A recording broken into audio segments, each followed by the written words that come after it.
Bienvenidos a la edición de AmCham Arbitration Interview. El día de hoy tenemos la grata compañía del doctor José Astigarraga, quien es árbitro, mediador internacional y pertenece a la firma Reed Smith. Vamos a conversar con él algunos temas de actualidad del arbitraje internacional y me gustaría empezar preguntándole al doctor Astigarraga, ¿cuáles considera, José, que son los principales dificultades y desafíos que se enfrentan en el uso del Discovery en un arbitraje internacional?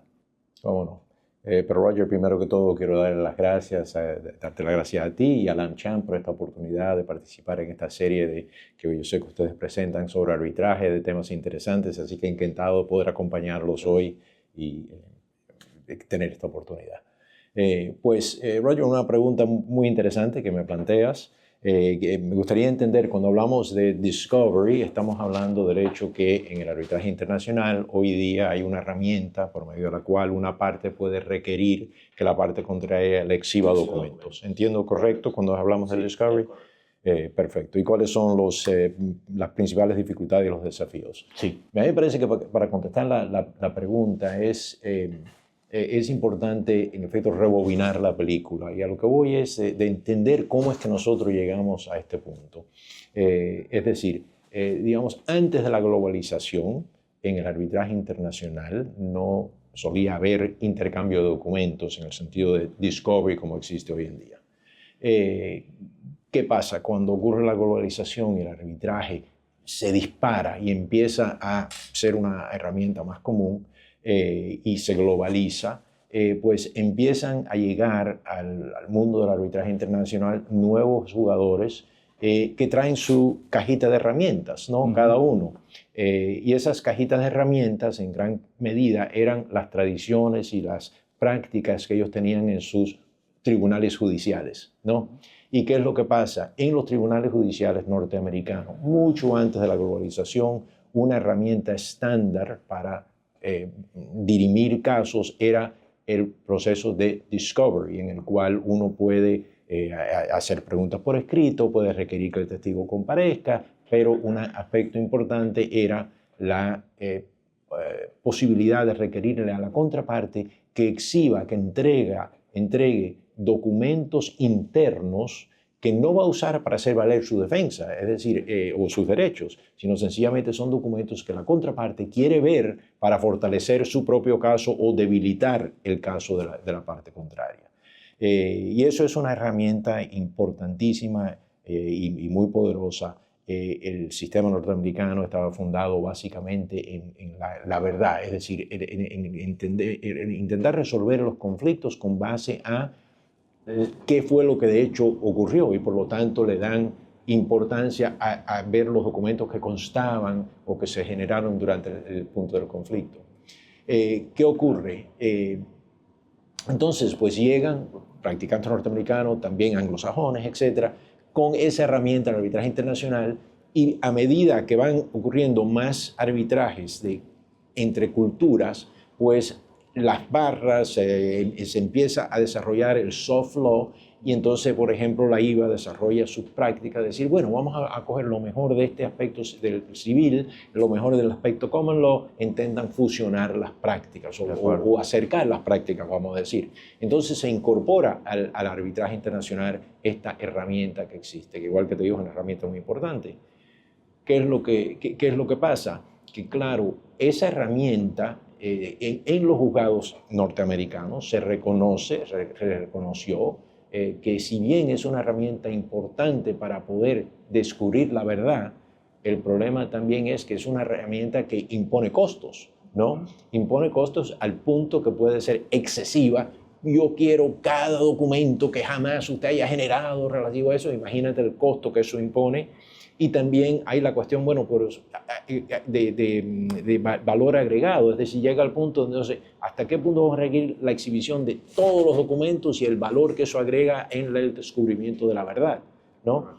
Entonces, es importante entender ese balance. Lo que ha ocurrido en el arbitraje es que, de nuevo, como no es una herramienta que siempre había sido parte del arbitraje, pues claro, han habido situaciones en que se exceden, han habido situaciones en que se quedan cortas, etcétera. Para mí, digamos, un desafío es la importancia de tener tribunales que analizan la necesidad particular de esas solicitudes. ¿A qué voy? Es decir, a mí me parece que es importante que el tribunal analice, bueno, cuáles son los puntos que están en juego. ¿Cómo es que esta solicitud de este documento verdaderamente ayuda a aprobar o desprobar este tema, este issue? Punto. Así que eso es algo muy importante, porque yo creo que hay veces que yo he percibido que los tribunales simplemente, bueno, sí, van a ser sin llegar a ese nivel de profundidad.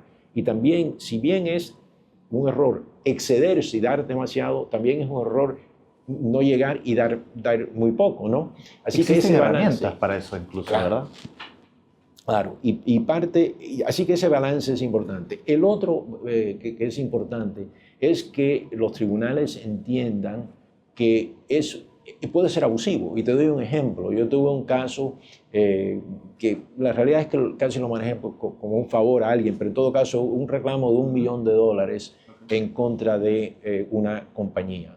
La compañía contraria básicamente montó una guerra, lo que dicen los norteamericanos, una guerra a tierra quemada. Es decir, cueste lo que cueste, iban a intentar desgastar a mi cliente. Y en ese caso, pues, promulgaron una solicitud de exhibición de documentos de 299 páginas, ¿no? Y eso, claro, el costo que le implicó a mi cliente, etc. Y en tiempo, exacto, el costo que implicó. El punto es que en el tribunal, en ese caso, pues, no, a juicio mío, no tomó el control para decir, no, espérese un momentico, aquí es $1 millón, y digo $1 millón en el contexto, vaya, si tú me dices, mira, esto es un caso de $100 millones, ok, ya eso es, pero estamos hablando de un caso, $1 millón, en el cual una cosa de 300 páginas, imagínate el costo que eso implica, como tú bien lo has dicho. Así que me parece que es importante que los tribunales tengan ese balance perfecto de entender la importancia de esta herramienta, pero al mismo tiempo también el costo que implica y tener muy buen sentido de permitir que se entreguen y requerir que se entreguen los documentos, vaya, que van al grano del tema y verdaderamente hagan esa evaluación. Ahora, quizás es importante que nos expliques brevemente que no es el mismo discovery que existe en los tribunales estadounidenses o el discovery que ha sido de alguna manera recogido en las reglas de la IVA es un discovery más adaptado al arbitraje internacional, ¿no? Correcto. Quizás podrías...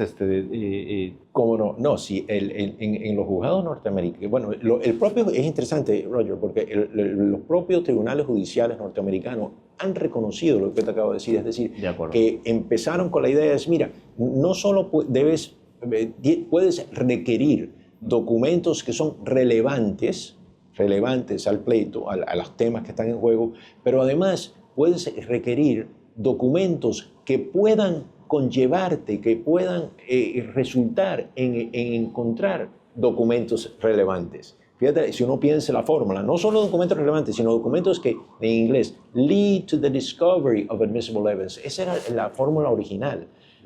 A medida que los tribunales judiciales empezaron a ver cómo es que eso se estaba extendiendo demasiado, la posibilidad de requerir documentos que te lleven a pruebas, etc., pues lo recortaron el alcance. Dentro del sistema norteamericano hay varias herramientas que se pueden usar para el discovery, es decir, preguntas por escrito, una cosa que se llama un deposition, en el cual la parte contraria tiene que presentarse en la oficina del abogado contrario sin presencia del juez a contestar preguntas bajo juramento ante un estenógrafo. Si es un deposition, entonces esa declaración se le toma antes del juicio. Nada de eso ha sido incorporado en el arbitraje internacional, solamente la herramienta de poder requerir documentos relevantes. De acuerdo. Y hablando de arbitraje internacional y de culturas jurídicas diferentes que a veces encontramos en el arbitraje internacional, me gustaría que conversemos un poco sobre el cross-examination. ¿Y cómo tú percibes desde tu experiencia, de tu práctica, tanto como practitioner como árbitro, cómo percibes esta confluencia de culturas jurídicas cuando se trata de abogados de diferentes culturas jurídicas, de common law, de civil law, e incluso dentro del propio tribunal? ¿Tú ves que eso hace una diferencia importante al momento, o una ventaja o desventaja para un abogado de civil law, de common law, o una percepción diferente dentro del tribunal arbitral? ¿Cómo lo percibes? ¿Cómo no? Acuérdate que estamos en un proceso de evolución, ¿verdad? Así que acuérdate, hablé al principio en donde empiezan a encontrarse las culturas. En ese principio, las diferencias son muy marcadas, donde uno llega con su herramienta, pero ¿cómo vas a decir que no puedo usar esta herramienta? Y el otro con su juego de herramientas. Claro. Bueno, pero ¿cómo vas a permitir un martillo si jamás hemos usado un martillo? ¿Entiendes? A medida que ha evolucionado el arbitraje internacional, ha habido una especie de convergencia, no de homogeneización, sino de convergencia, digamos, de práctica donde todo el mundo está por lo menos usando las mismas palabras y los mismos conceptos. Se interpretan de diferente manera dependiendo del chip que tenga uno, si es un common law chip o si es el chip civilista, ¿no? Pero y es interesante porque hace años yo aquí en Perú me pidieron tomar parte en un congreso y precisamente para tratar este tema y presentamos un caso mock, el mismo caso lo presentamos, pero uno estilo la peruana, sí, así lo denominamos, estaba Jorge Santiesteban, fue uno de los abogados, y el otro era estilo internacional conforme las reglas de la IVA. Y la verdad es que en ese entonces el contraste, la diferencia era bien marcado, porque entonces en el peruano había el pliego de preguntas, etc. El internacional, claro, tú lo sabes, es muy diferente, ¿no?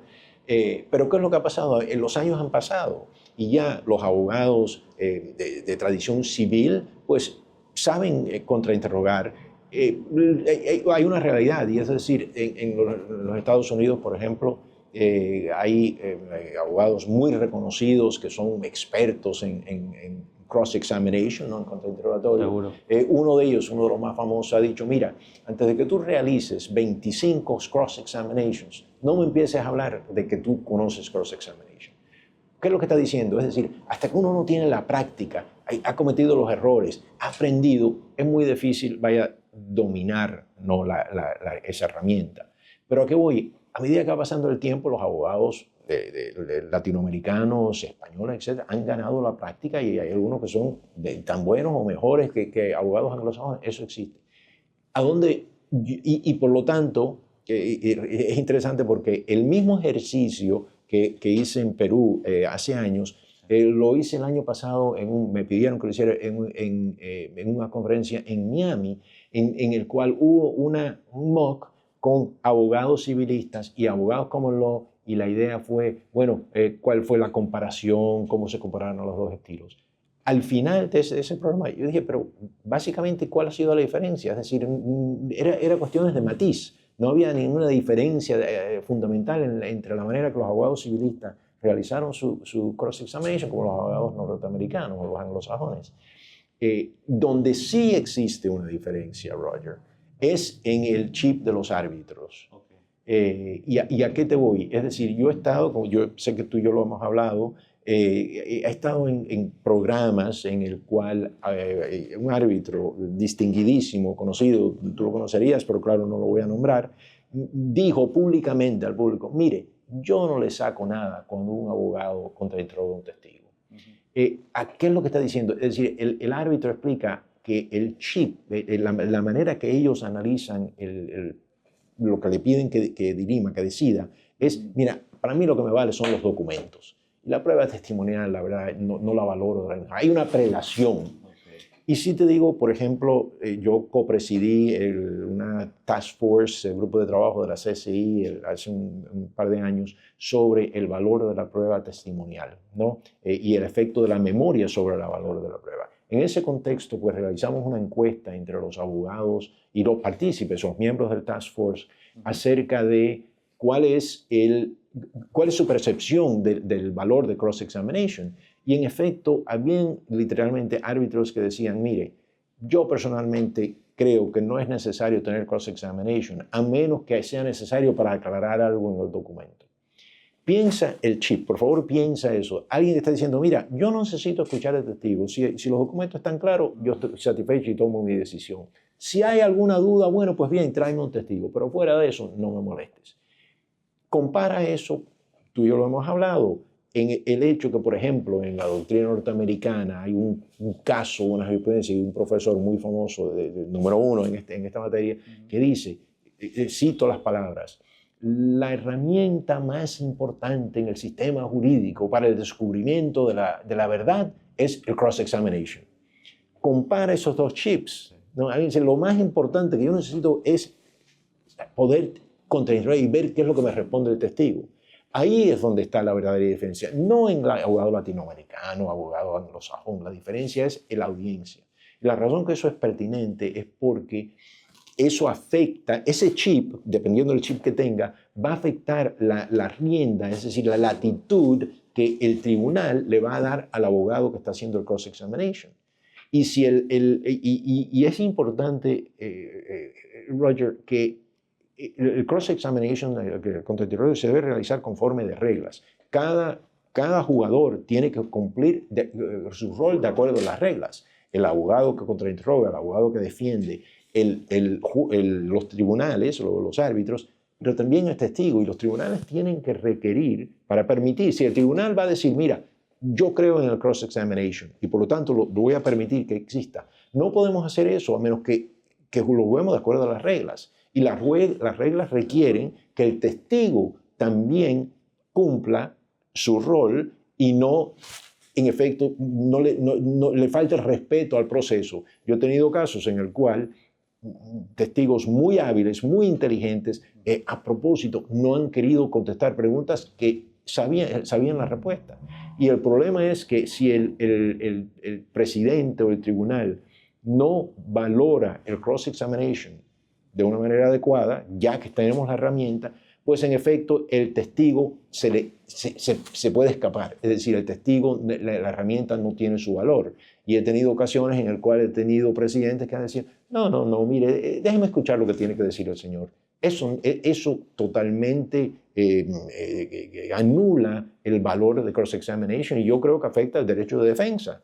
Es decir, de una parte de no poder confrontar un testimonio que cree o que está falso o que es falso o que está equivocado. No siempre los testigos mienten. Yo lo pretendo, digo no siempre. Los testigos no necesariamente mienten. Los testigos sí pueden equivocarse, los testigos pueden estar sesgados y el cross-examination es una manera de poder exponer eso. Y a veces yo personalmente creo que dependiendo del chip del tribunal, ellos están impidiendo ese proceso y eso afecta el derecho de defensa de las partes. Seguro. Otro tema, José, que hemos visto que algunas instituciones internacionales están empezando a introducir en los reglamentos es la posibilidad de que los tribunales arbitrales puedan tomar una determinación temprana sobre el caso por las razones que sea, temas de admisibilidad, de jurisdicción, de méritos incluso. Y entiendo que esto hay también una experiencia interesante en las Cortes Americanas. ¿Tú cómo ves esta herramienta? ¿Consideras que podría ser útil para un arbitraje internacional? ¿O lo consideras muy peligrosa que se introduzca en los reglamentos internacionales? Según tu experiencia, ¿cómo ves esta herramienta? No? Roger, incondicionalmente te puedo decir que creo que es una herramienta importantísima en el arbitraje internacional. Es útil y útil. Una de las quejas que o que se plantean en relación al arbitraje internacional es el costo, ¿no? Sí. Y si hay una herramienta que se puede usar para, en efecto, evitar costo innecesario, pues a mí me parece que es toda la lógica poderla usar, ¿no? ¿A qué voy? Es decir, como toda herramienta, ya hablamos de herramienta en la primera pregunta, ¿verdad? Pero como toda herramienta hay que usarla de la manera debida, ¿no? Es decir, y por lo tanto hay un lugar y un momento en el cual esa herramienta se puede usar. Y si la usamos equivocadamente, pues claro, afectamos el derecho de las partes. Entonces, pero yo te doy un ejemplo, es decir, porque hablas de el hecho que en las cortes norteamericanas hay alguna de estas experiencias. Efectivamente la hay. Vamos a entender cuál es esa herramienta, que en inglés se llama el juicio o el fallo sumario o la sentencia sumaria. Summary motion. Summary judgment, exacto, summary judgment. Esa herramienta en los juzgados norteamericanos se usa de la siguiente manera. En los juzgados norteamericanos, si estamos hablando, por ejemplo, de un jurado, porque muchos de los juicios en los Estados Unidos son ante un jurado, ¿no? El jurado está encargado de decidir los hechos, ¿no? Supongamos un accidente de tráfico, hay un choque, estaba el semáforo rojo, estaba el semáforo verde. Los abogados argumentan y el que toma esa decisión no es el juez, lo toma el jurado. Y el jurado al final del día dice estaba roja, bla, bla, bla. Bien, el juez determina la ley. El juez le dice al jurado, ustedes deben considerar que si el semáforo estaba rojo, el conductor es culpable. Pero si la ley dice que si el semáforo estaba verde, el conductor tenía el derecho de proceder a través de la intersección, bla, bla, bla. Los instruye y entonces ellos toman su decisión, ¿no? Bien. El summary judgment es una herramienta en el derecho norteamericano judicial que dice, mire, si no hay controversia de hechos, entonces no es necesario incurrir el costo de un juicio ante jurado, que implica costos de traer a 6 miembros de la comunidad, bla, bla, bla. Y el juez puede tomar la decisión conforme el derecho. Te doy el ejemplo. En el caso nuestro, hay un conflicto fáctico de si el semáforo estaba rojo o estaba verde. Pero si el demandado puede decirle al juez, mire, señor juez, no importa que estaba verde, no es necesario resolver eso. ¿Por qué? Porque el plazo de prescripción aplicable a esta demanda que me están aplicando ya se venció. Este accidente, vamos a decir que el plazo de prescripción son 4 años. Este accidente tomó hace 5 años. Así que, ¿qué importa si está rojo o está verde? Por lo tanto, usted puede decidir que es irrelevante, pero que lo importante es que no hay duda, consta en los reportes policíacos que el accidente tomó hace lugar 5 años y por lo tanto usted puede resolver a favor mío. Y ese es un summary judgment y de esa manera nos evitamos todo el juicio. proceso. Exacto. Y te doy un ejemplo real, eso es, lo describí de esa manera porque es muy fácil de entenderlo de esa manera, pero un caso mío real, yo defendía a una multinacional en una demanda que le plantearon de $200 millones por unos equipos que había entregado que la parte demandante alegaba le habían fallado. Los $200 millones consistían principalmente de lucro cesante, ¿no? Una cosa era los equipos fueron dañados, bla, bla, bla, y eso es X millones, pero los 200 era más fundamentalmente lucro cesante. Yo estaba defendiendo la compañía y ellos, claro, presentaron expertos de cómo es que el fallo de los equipos les había causado estas pérdidas, bla, bla, bla. Yo planteé al tribunal, le dije, pero mire, nosotros tenemos un contrato conforme a la ley de Nueva York. La ley de Nueva York dispone que una parte puede renunciar su derecho a solicitar recuperar lucro cesante. En esa instancia, el tribunal, afortunadamente, estamos en medio de arbitraje, es decir, no llegamos al final, en el medio de arbitraje dice, por lo tanto, no necesitamos convocar una audiencia de 2 semanas con peritos, con todos los costos que eso implica. Ustedes lo que tienen que tomar es una decisión ahora y decir si efectivamente la cláusula es un escudo, es decir, por lo tanto es improcedente este reclamo de lucro cesante. Afortunadamente el tribunal dijo efectivamente, esto es el derecho de Nueva York, aplica, esta cláusula es válida y por lo tanto no es procedente este reclamo. El resultado de eso fue, te puedo decir que lo que quedó fue montos muy manejables y la contraparte desistió de su caso. Así que a lo que te voy es, yo personalmente creo que es una herramienta muy eficiente, lo que pasa es que hay que aplicarla con cuidado, porque lo que no es importante es, no es procedente que el tribunal diga, bueno, vamos a decidir los hechos de esta manera antes de llegar a la audiencia y toma una decisión prematura sin darle a las partes una oportunidad plena de presentar sus casos relativos a por ejemplo, si la luz estaba roja o verde, si no hay un plazo de prescripción. Es decir, no puede decir, bueno, no vamos a llegar a la audiencia, dime lo que tienes a mano ahora y yo voy a tomar una decisión sobre ese hecho. Eso no, eso hay que permitir que presenten sus pruebas, escucharlos, ver fotografías o lo que sea. ¿Ves la diferencia? Sí. Ahora, José, para tratar ese tema en arbitraje internacional, ¿tú sugerirías que se elabore un soft law, que las disposiciones de los reglamentos institucionales sean abiertas o alguna otra forma de poder afrontar esto que, como en su momento de repente fue para practitioners del civil law, es una herramienta que viene del common law, ¿no? No es muy todavía conocida, no es muy usada. ¿Qué sugerirías para ese tema? Es decir, yo creo que todas las reglas disponen algo al efecto, el tribunal tiene la facultad de poder administrar el arbitraje de la manera que le parezca razonable y conforme el debido proceso, bla, bla, bla. Una disposición amplia general.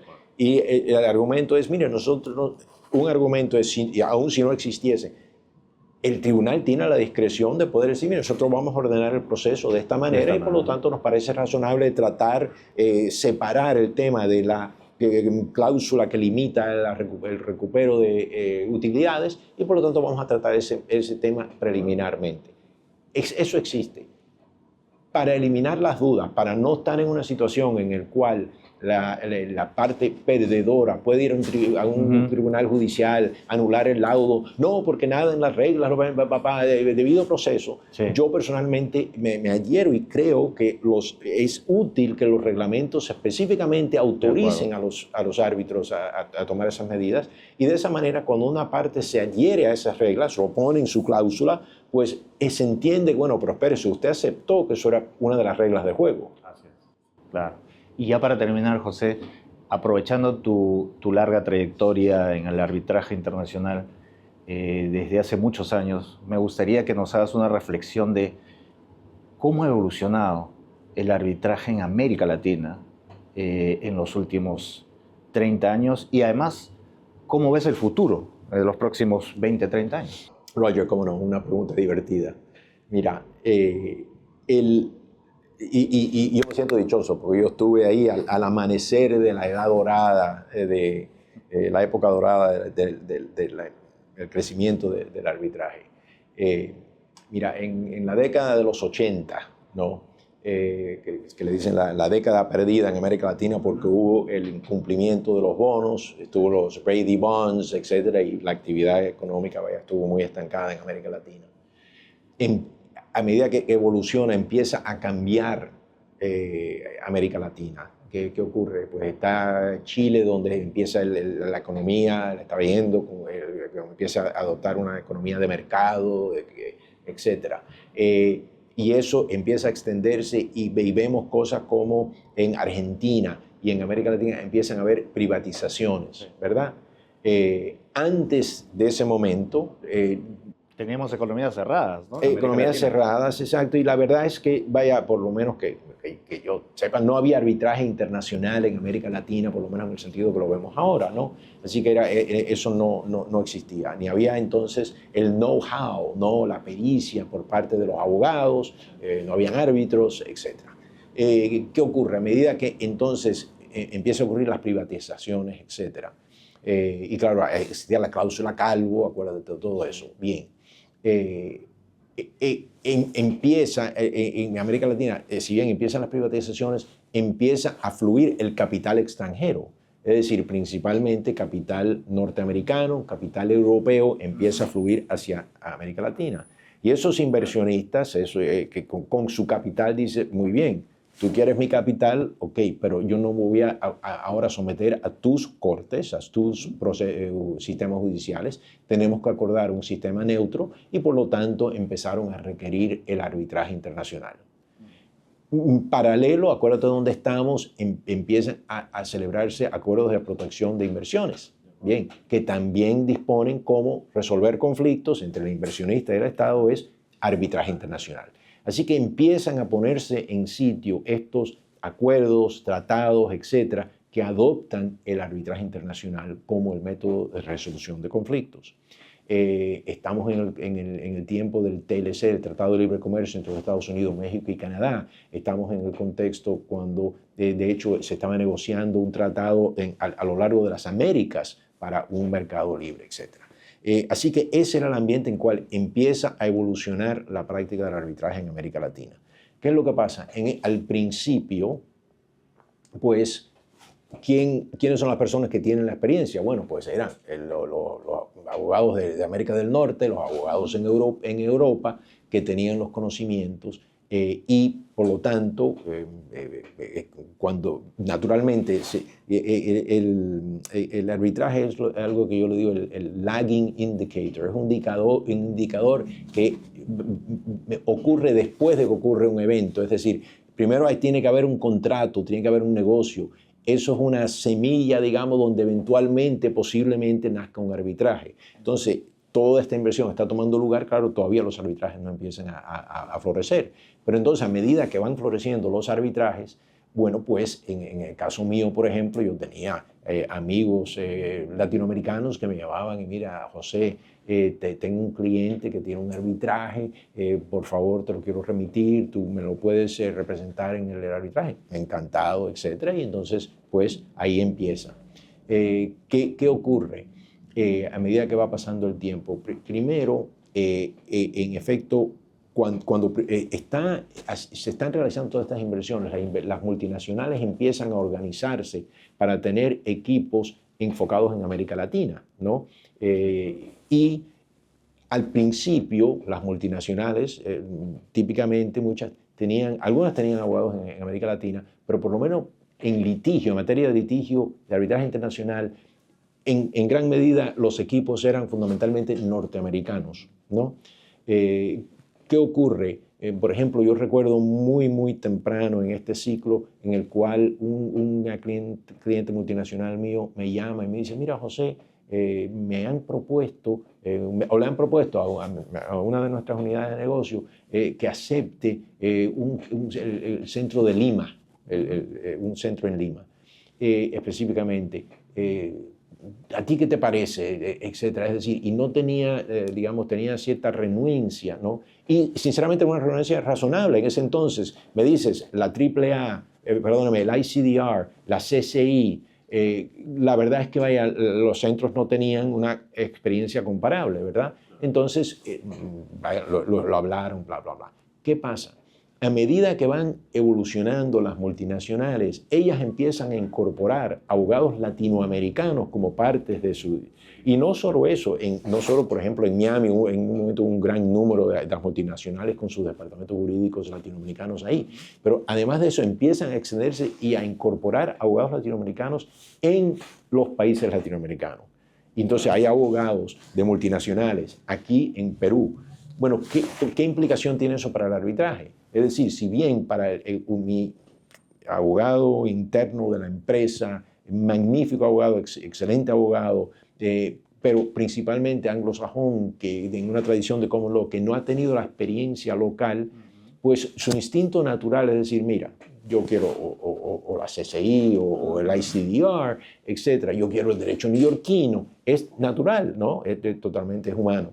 ¿Qué pasa? Cuando ahora estamos hablando de un abogado, digamos, un abogado peruano, pues se empieza a sentir mucho más cómodo podemos considerar el derecho peruano, o podemos considerar una sede que no sea París, Londres o Nueva York, ¿entiendes? Entonces empieza a evolucionar el pensamiento. Eso de nuevo empieza a facilitar el crecimiento del arbitraje internacional, no solo relativo a América Latina, dentro de América Latina. Parte de lo que fue necesario entonces también es modernizar las leyes. Y claro, sabemos que, como sabes, las leyes han ido evolucionando, modernizándose también. El Poder Judicial, era necesario que el Poder Judicial también aceptara, etc. ¿Qué parte también de lo que hacía falta es que la barra no tenía, la barra, los abogados latinoamericanos, pues no tenían, entendiblemente, la pericia, el expertise. ¿Qué pasa? A través de los esfuerzos que tú has hecho y otros han hecho para proporcionar, para facilitar, para educar a las barras, a los abogados, pues poco a poco han ido ganando el know-how, poco a poco han ido ganando la práctica necesaria para poder manejar arbitrajes. Entonces, la evolución que te menciono, originalmente me llaman un amigo, mira, por favor, puedes manejar el caso. Sí, cómo no, me remiten al cliente. Un par de años después me llama, oye, José, tengo un cliente, tiene un caso de arbitraje, me gustaría, te lo voy a remitir, pero por favor me gustaría acompañarte en el proceso. Perfecto, bla, bla, bla. Un par de años evolucionan y entonces mi amigo me llama y me dice, mira, José, tengo un cliente latinoamericano, pero quiero trabajar en el arbitraje conjuntamente contigo, como co-counsel, ¿no? Es algo diferente. Perfecto, encantado, lo hacemos. Un par de años pasan más y la llamada es, oye, José, tengo un cliente latinoamericano, lo voy a manejar el arbitraje. Ahora, José, reconozco, me dicen, que tú sabes cross-examination, que tú conoces las estrategias, bla, bla, bla. Entonces lo que me gustaría es que en efecto nos acompañes y realices ese rol, que tú hagas el cross-examination, tú hagas los alegatos orales, pero nosotros manejamos los memoriales, las declaraciones testimoniales, el derecho, bla, bla, bla. Y es otro esquema. Es otro esquema. Evoluciona aún más, ¿no? Y ahora la llamada es, mira, José, nosotros tenemos un arbitraje internacional. Sencillamente te queremos como consultor. Es decir, para que tú nos ayudes a diseñar la estrategia, etcétera, pero nosotros vamos a hacer el cross-examination, etcétera. Entiendo lo que digo, es decir, a medida que se ha adquirido el know-how, el conocimiento, pues es a donde estamos. Y hoy en día, los despachos españoles, los despachos latinoamericanos, todos están manejando arbitrajes importantísimos, de montos importantes, temas importantes, alto perfil, ante árbitros latinoamericanos, y yo creo que eso va viento en popa. Así que ese es como llegamos aquí. Y acerca del futuro, yo creo que eso se va solamente a crecer. Y un último factor que debo mencionar, que es importante, es que la recesión del 2008 fue, a juicio mío, muy importante para el desarrollo del arbitraje latinoamericano. ¿Por qué? Porque en el 2008, pues claro, tiene los bancos, los inversionistas en los Estados Unidos y otros, que en efecto tienen que recortarse, es decir, no había el nivel de actividad de inversión en el extranjero durante esa época difícil financiera. Pero ¿qué es lo que pasa? América Latina no sufrió al mismo nivel que sufrieron esas economías y entonces empezaron, se despegó, es decir, de momento hay una alza en negocios entre países latinoamericanos. Una empresa colombiana comprando una en Ecuador, una empresa peruana comprando una en Paraguay, etc. Ahí, representada por despachos latinoamericanos, están diciendo, bueno, ¿por qué tenemos que estipular el derecho de Nueva York? ¿Por qué tenemos que estipular una sede en París?